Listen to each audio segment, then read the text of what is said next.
Well, hello. I'm Leila Barker for Lucky Break Consulting, and I'm getting ready to pivot. I'm going to spend the rest of Module 4 focusing on your content. If you look back at your Instagram quilt, right, at your Instagram profile, and all you see is dogs and what you ate for dinner last night, this module is for you, my friend. If you have not blogged, but maybe twice in the last year because you really have no idea what you're supposed to be talking about, this module is for you, my friend. If you are sending email marketing newsletters sporadically or not at all, or if you're sending them and the open rates are tragically low, this module is for you too, my friend. My hope here is that I can inspire you to action. I can help you understand the importance of being a content creation machine as a brand, and I can help you look at some really great people that we can model after, that I can help you build some systems and put some tools in your hands that make this a whole lot less painful. And my primary goal is to help you figure out what in the heck you're supposed to be talking to your audience about. So here's what I have on tap for this particular video.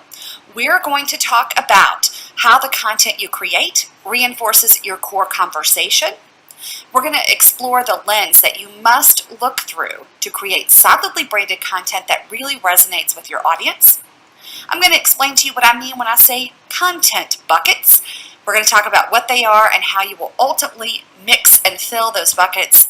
And finally, I'll tell you how to have curated content automatically fed to you. I've got a good little hack. I think you'll find it helpful.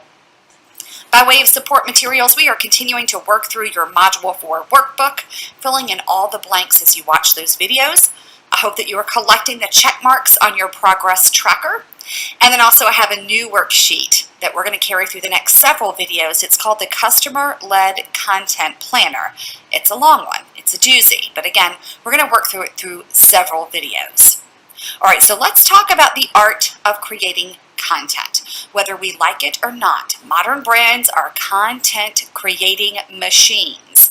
We often think of ourselves simply as a product maker or a product designer, but we are much more than that if we're going to be successful in business. We must begin to think of ourselves as content creators and content curators. So creating means that you create your own original content. Curating meaning that you help collect content that's relevant to your audience, rebroadcast it, and sort of raise the volume on it. We're going to help people step more fully into some aspect of their lives. That's our job as brands. So the content that you create for your brand is anything but random. Listen, I love to eat. I'm totally curious about what you had for dinner. I'm sure that your puppy is adorable. Heaven knows I love a little baby. But if that's all the content you're pumping out, then you're not creating magnets that are drawing your people to you. And that's the idea behind strategic content. It is anything but random. Everything that you create should point back to and reinforce that core conversation and your product collection. So here's what I'm essentially asking you to do. Two things. I need you to create content consistently. The consistency is a big piece of this. Blogging 2 times a year, 3 times a year, 4 times a year is not going to get the job done. We must set up a schedule. We must adhere to that schedule. We must calendar content creation the same way that we would calendar any other business tasks. If you have taxes due every single month on this date, you've got a reminder set up in your phone or something jotted down in your day planner for that. I want you to pretend that your blog are your business taxes, right? Like they are due, they must be done. So I want you to get consistent. And then I also want you to make sure that the content that you're creating is less random and more strategic. So I need consistent, strategic content. And I already know what you might be thinking. I've already crawled inside your head, dear one, and I can hear the voices that you're saying to yourself. I don't have time. I don't know what to talk about. I feel like I have to create fresh content for every single channel. So if I'm on Facebook and Instagram and my blog and my newsletter, that's 4 different things I have to keep running. But I'm going to slay those excuses one by one. Are you ready? We don't have the time. You have to make the time. By calendaring this content creation and making it a priority, it will make all the difference in your business. I promise. I would not lead you astray, sugar. You don't know what to talk about? All right, that's a fair one, but give me just a second and we're about to fix that. And you feel like you have to create fresh content for every channel? Not true. I'm going to iron out that wrinkle in just a moment. So that pack of excuses that I'm normally given, just know I'm prepared. Like, I am bringing my A game to Brickhouse Branding, friend.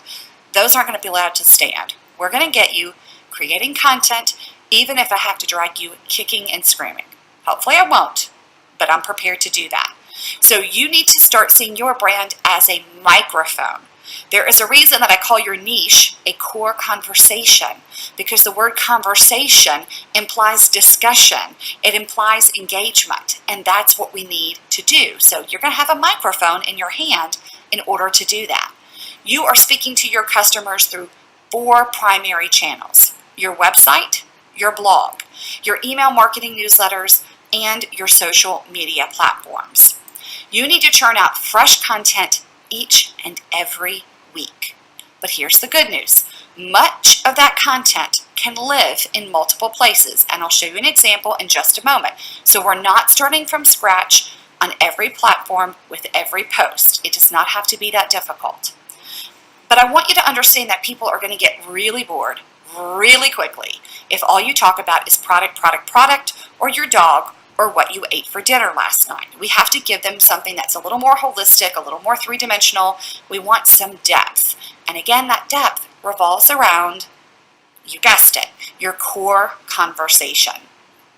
So you have probably heard me sprinkle this word throughout Brickhouse Branding, but I really want to hone in on it now and make sure that we have some clarity. The word is content buckets. I guess that's more of a phrase than a word, but just roll with it, all right? So I want you to create at least 6 buckets of content.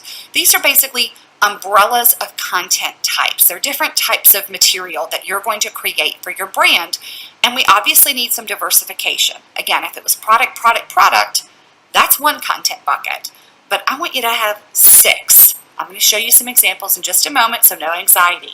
But I want you to establish these content buckets very intentionally. And they are based on your MVP and that all-important core conversation. Then we're going to fill them up. But we need to understand that we're not moving through them in cycles. So it's not like we're going to post something from content bucket 1. That means tomorrow we're content bucket 2. That means the next day we're content bucket number 3. It doesn't have to be quite that precise. Your mix is not necessarily going to be sequential. You're not going to have all those buckets filled to the same height. In other words, we may not talk about all the same things in the same order with the same amount of frequency. Feel free to have fun with this. It's supposed to be a system and a tool. It's not necessarily a strict regiment.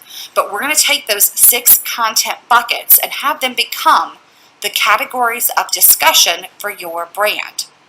So I'm going to have a little flashback with you. Not the LSD kind, but the BHB kind.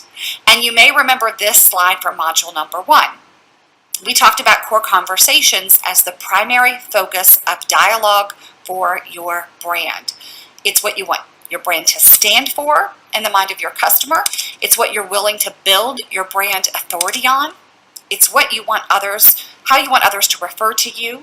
It's the greater message that you want to communicate to your customers. It's the conversation that you want to build content around. It's a reflection of what you want to see more of in the world, and it heavily influences where your brand will ultimately be sold. That's a core conversation. Well, now it's time for you to buckle up and crank the microphone on that core conversation, and we do that through these content buckets. So I mentioned that I want you to have 6 content buckets at a minimum. My sweet spot is somewhere between 6 and 8. But the first 4 I think are consistent for every brand. So I've got the first 4 on lock, and I'm going to ask you later on in this module to come up with 2 to 4 additional and specific to your brand. Bucket number 1 is product and brand. So obviously we're going to be talking about your products and your company. That's certainly a very primary focus for your content. That could include announcements and teases about new product releases, tours of the product development process, showing people what goes into it, peeks inside the creative process, showing products in process. So you making a wax cast mold of your jewelry, you screen printing a tote bag or t-shirt, you pouring soap and sprinkling the botanicals on top, you at the wheel really manipulating some clay and making something beautiful, you with a digital pad working on your hand lettering. There are so many amazing creative process shots, products in process, if you will, that you could create. Also, this bucket could include details about both retail and wholesale trade shows that you're planning to make an appearance at, and also information and updates about any philanthropic partnerships that you've established. We talked about those in the first video of this module. If you didn't catch that content, it's definitely worth a peek. Again, the philanthropy piece is optional, but I love it. And I know it's also a very powerful marketing tool. And certainly if you were building those philanthropic partnerships, if you're donating the time and the money, we want to be carrying that narrative through and making sure it's an integral part of your content buckets. All right, so that's bucket number 1, product and brand. Bucket number 2 is all about social proof.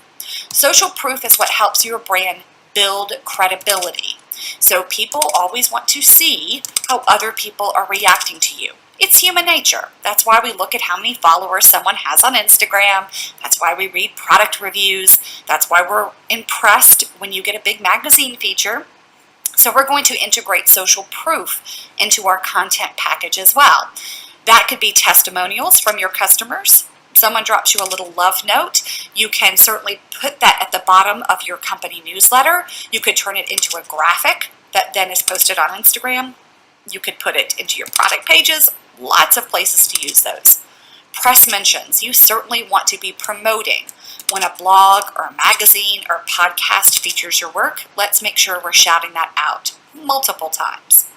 Also, any awards or accolades which have been garnered by the brand, we want to celebrate and amplify those. Also, profiles of shops, spas, pop-ups, cooperatives, groceries, whoever's carrying your work, let's actually profile them.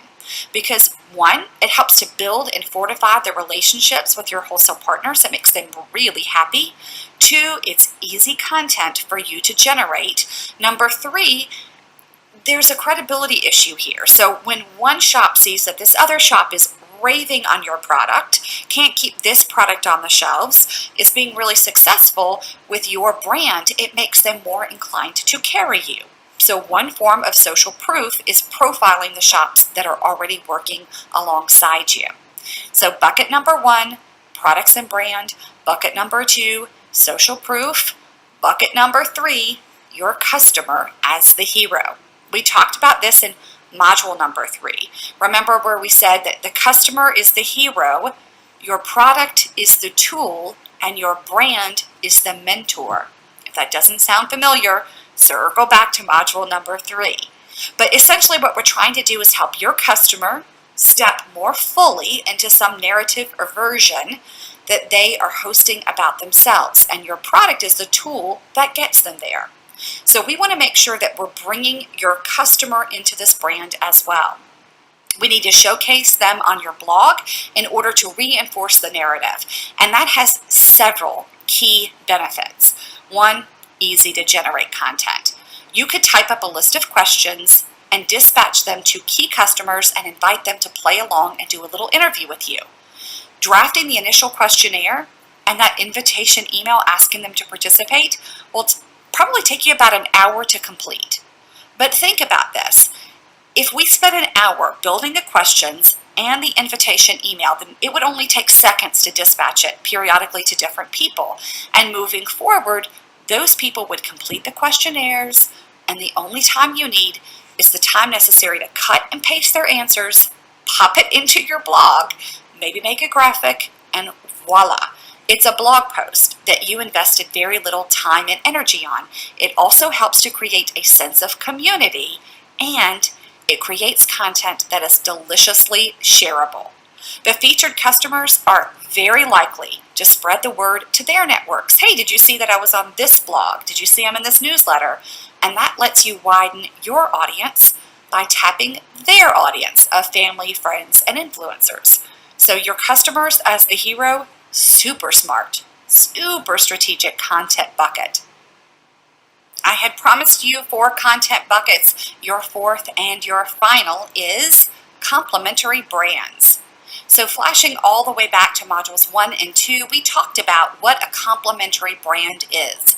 It's another brand that your MVP is already in love with, or a brand they might like to meet because it's a brand that's not yet on their radar, but it's someone that's having the same core conversation, but not selling the same thing. If they were having the same core and selling the same thing, they'd be a competitor. We don't want to introduce our customers to our competitors, but we absolutely want to introduce them to complementary brands. Once you crawl inside the mind of your customer, you're better able to share content related to other brands that you know that they'll adore. So you could share brands or specific products that would be of interest to your MVP. Also, if you do any collaborations with complementary brands, you definitely want those to be on their radar as well. This bucket is also a very strategic bucket because it does 2 key things. It shows your customer that you get them. And when they really feel like you get them, it builds trust and it builds loyalty. Remember, trust is the currency of the new economy. You've heard me say that here in Brickhouse Branding. I promise that it's true. Also, this complementary brand share also positions you as a tastemaker for this audience, which puts you in a little bit of a power position. So if they love your style, if they love what your brand is about, and you're helping them explore other brands that are also playing that same angle, you become a tastemaker and a thought leader in that space. So bucket number 4, complementary brands. By way of a quick recap, bucket number 1, product and brand. Bucket number 2, social proof. Bucket number 3, your customers as the hero. And bucket number 4, complementary brands. But remember, I said we need at least 6 buckets in total, which means that the remaining buckets will be specific to your brand. Again, I don't want you to go too broad. I don't want us to have 10 or 12 buckets. I vote for 6 to 8, which means you have 2 to 4 empty slots. And if you look on your customer-led content planner, the handout attached to this video, you will see that I have 8 blanks filled ready for you. I've already filled in the top 4 with those buckets, and then you can fill in the back 2 to 4 on your own. I wanted to explore some examples with you and show you how other brands might be doing this mix. So let's say that you're a brand that sells upscale kitchen aprons. This is what your content mix might look like. Product and brand sneak peeks, social proof, your customer is the hero, then that 4th bucket of complementary brands. For a brand that sells upscale kitchen aprons, that might be favorite wines, cheeses, kitchen tools, knives, cookbooks, culinary magazines, dishes, all sorts of possibilities, but they're all going to be things for the more serious cook and a little more high end. Also, for individual content buckets, now we're striking out on our own, you might share recipes for beautiful food and cocktails, restaurant reviews, and news about celebrity chefs. These people are probably pretty immersed in that Food Network's lifestyle, right? Like they are foodies, they read Edible Magazine, they love to try out new restaurants, and culinary is just super high on their radar. This 7th bucket might be tips for throwing the ultimate dinner party. So that's not one blog post. That's something that you can continue to unfold again and again. Where to find gorgeous table linens, how to create an easy centerpiece, a tutorial for hand lettering place cards. Lots of possibilities there. But that is a 7 bucket mix for a brand that sells upscale kitchen aprons. Let's talk about a brand that sells eco-friendly 3-in-1 soap bars. So they're meant for the face, the and the hair, and they're really playing on this hyper eco-friendly angle. Content buckets would be product and brand sneak peeks, social proof, your customer is the hero. Pretty soon you're going to be able to do those in your sleep. Bucket number 4, complementary brands, things like hiking gear, backpacks, tents, water bottles, essential oil diffusers, protein bars, lunch boxes, natural cleaning products. Literally a world of possibilities. Think about what the person who does a lot of camping and hiking and loves 3-in-1 soap bars, what else would they like to see? When we get into those individual content buckets, how about tips for making your life and home more energy efficient? You could talk about reducing your carbon footprint, how to recycle better, appliance recommendations, right, for appliances that use less energy. Do a comparison of different light bulbs. Lots of opportunity. Number 6, tours and tips for enjoying your favorite national parks. So perhaps every single month you highlight a different national park, where to stay, what's the best season to visit, what are the must-see parts of the park, where could you lodge, inside or just outside those parks. Great information that would hit the sweet spot of your MVP. Content bucket number 7. How about some how-to tutorials or adventure recaps for people that are outdoor sportsmen? Talk about stand-up paddleboarding, kayaking, hiking, how to build a campfire, zip lining, paragliding, skydiving.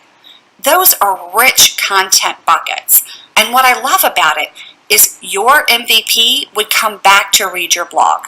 They would open your newsletters. They'd follow you on social media because it's not all about your product. So you're helping them step more fully into this outdoor, eco-friendly lifestyle that they love. You become a tastemaker, a thought leader, a curator, and an important voice in that conversation for them. Let's turn it in a different angle. How about a brand that sells jewelry that plays on empowerment themes? Again, first 3 buckets: product and brand sneak peeks, social proof, your customer as the hero. The complimentary brand package would probably include things like journals, crystals, tarot cards, candles, yoga gear, herbal teas. All the things that a woman who wears empowerment jewelry would really appreciate and enjoy. Specific content buckets: tips for using essential oils, incense, sage sticks for smudging, using all of those tools for altering your mood or clearing energy. That's of interest to a lot of people, but there's a lot of misunderstanding. Sometimes people aren't comfortable asking questions of their peer group about those things, so you could become the leader. Also, some tutorials: how to meditate, what your chakras are all about, how to create a solstice ritual. Also, reviews of self-help books, inspiring quotes by your favorite authors. You could hand letter those or do them in a very unique script and a distinct font, and then create graphics that go up on your social media. They would look amazing on Instagram. You could also put those favorite quotes as the closing line of your company newsletter. Lots of opportunity here. I've got one more example for you. How about a brand that sells kids' t-shirts that feature historical women positioned as heroes? So it's an apparel brand, but it's a very specific apparel brand that celebrates women empowerment and women historical figures. Of course, we've got product and brand sneak peeks, social proof, your customer is the hero. Complementary brands would include things like stationery, mugs, enamel pens, and tote bags for the politically woke, probably coloring books that feature ethical themes or teach children valuable lessons of character. For those specific content buckets, how about advice for talking to your children about impactful current events? Or favorite children's books that help kids build character? Or petitions, rallies, and opportunities for their parents, who are the gatekeepers, right? They're the ones with the Visa and the Amex. We want to appeal to them as well and give them opportunities to help shape the future of the country.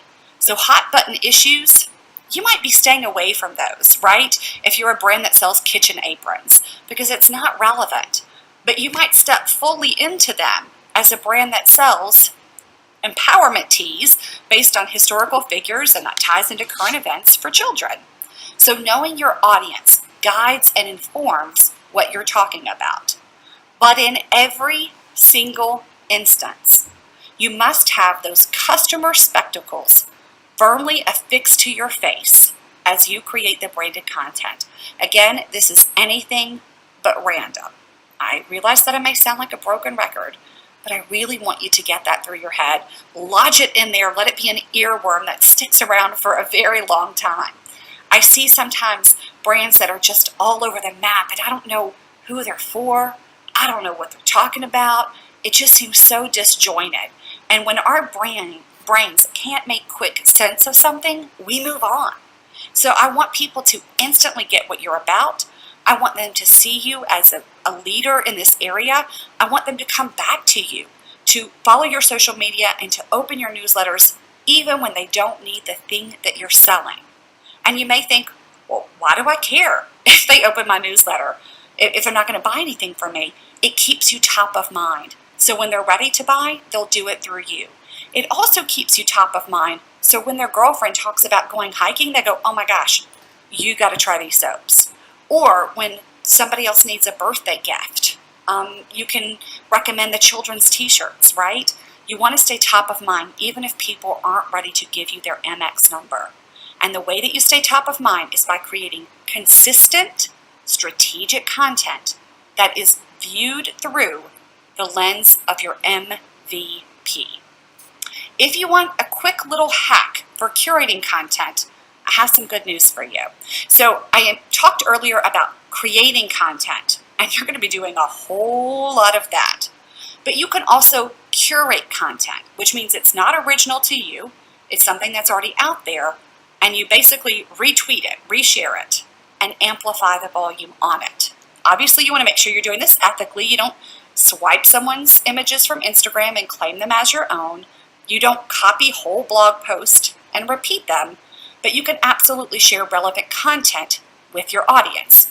And I have, again, a nice, easy way to do that. It is hard to keep an ear to the ground for topics and developments of interest to your MVP when you are busy running a business. Can I get an amen? But the cheat is my friend, Google Alerts. This is a free service where you can let Google do the work for you. You can set up free alerts via the Googles and establish a system whereby Google actually feeds you relevant content that you can then share with your audience. Here's how to do this. And just know that what I'm about to put on your screen is also in your workbook. It's also on your customer-led content planner worksheet. So this step-by-step process has been encapsulated for you elsewhere. One, you're going to create a Google account. If you don't already have one, you probably do. If not, create the account. It's free. Then you're going to set up an alert by telling Google what content you want to see. So you're basically going to treat Google like the search engine that it is. You're going to type in keywords that would relate to content that you find relevant. You will also tell Google how often to email you the information. So Google is constantly, 24 hours a day, 365 days a year, indexing content. You can tell Google, as soon as something hits the internet, you index it, email it to me, if it fits this criteria. However, you're going to get emails constantly. So my friend, I recommend a weekly digest. You can tell Google on Thursday night at 10 p.m., I'd like you to send me all of the stuff you found for me. And again, 100% free. So my little tip for you is when Google is saying how often do you want to be notified, just get a weekly digest. That way you're having everything sort of organized and delivered in a timely manner, but you are not overwhelmed and your inbox isn't exploding. So once you set up these Google alerts, and you can set up as many as you want, you're going to sit back and let Google's legs do the walking for you. You're going to get that weekly digest email with all the content. You're going to spend a little bit of time poking around and finding what's really relevant, what's a real gem, what's just sort of is off message or not well done. You're going to throw all those fish back. But for the good articles and links and podcasts and whatever that you stumble upon, I want you to save those to an app that will let you organize and sort content. What you're ultimately doing is creating depositories from which you can pull content later. So once again, we tell Google what we want and how often we want to see it. Google delivers that for free on a schedule that we set. Let's say that you have your content email sent to you Thursdays at 7 p.m. Maybe you calendar each week that Thursday from 8 to 9, you triage that email. You figure out what is worth saving, and then you put it into an app that saves it. So next week, when you go to develop your social media plan, you can pull out a few of those gems, and suddenly content is curated for you and it didn't take you much time at all. You can see the customer-led content planner for links, both to Google Alerts and to 4 different apps that the Lucky Break team loves for sorting and organizing information for later. There's also a second tip for curating content. Flash all the way back to module number 1 when we worked on the worksheet called Building My MVP Profile. That worksheet is back. I asked you to identify what your MVP reads or watches every single day. Those are also gold mines of shareable content. So if your MVP is a devoted fan of The Bachelor, then you could live broadcast your reactions to The Bachelor via Instagram stories during the show. If she's a devoted fan of author Elizabeth Gilbert or Brene Brown or Glennon Doyle, these are very popular female authors right now, then you could periodically shout out their content and add your commentary.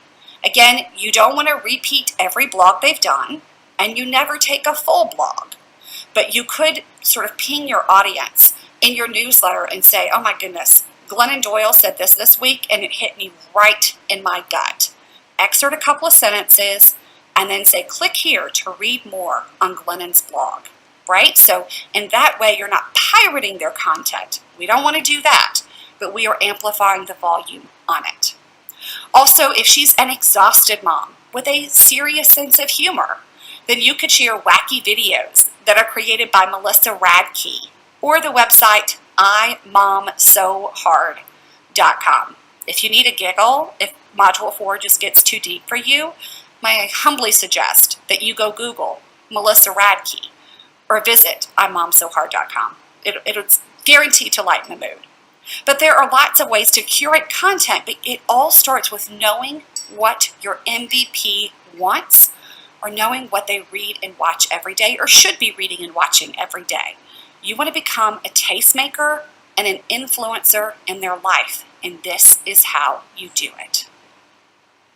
You have reached the end of video number 2. Congratulations are in order, and as you probably expected, I have a little work on the agenda for you. I want you to run, not walk, to your virtual classroom and pick up a copy of the Customer-Led Content Planner. Again, this is a multi-page worksheet. I think it's 7 pages in total, but don't be intimidated. We are going to spend the rest of Module 4 working through it. Essentially, it's designed to guide you through the process of creating a master content plan for your blog, your social media, and those email marketing newsletters. And all the while, we're going to keep the focus on MVP and core conversation. To put it into action, you're just going to print 1 copy and follow the prompts to generate content ideas and make some commitments, both to yourself and to me, about how you're going to use your brand's microphone. Right now, I'm primarily focused with those 6 to 8 content buckets. You will see those detailed on the Customer-Led Content Planner.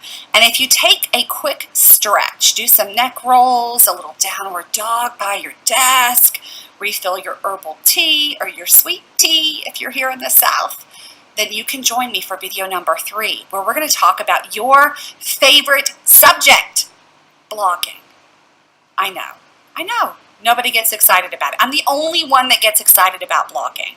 But it is magical. And in my next video, I'm going to help you to embrace the magic of blogging. It's not optional. I'm not accepting excuses. I want you to do it. And I hope that you will join me for a very solidly constructed case for why you should blog and some amazing case studies of blogs well done. I'm going to go, get a little more hot tea, stretch myself, and I'll catch you in video number 3 in just a few. Enjoy your break.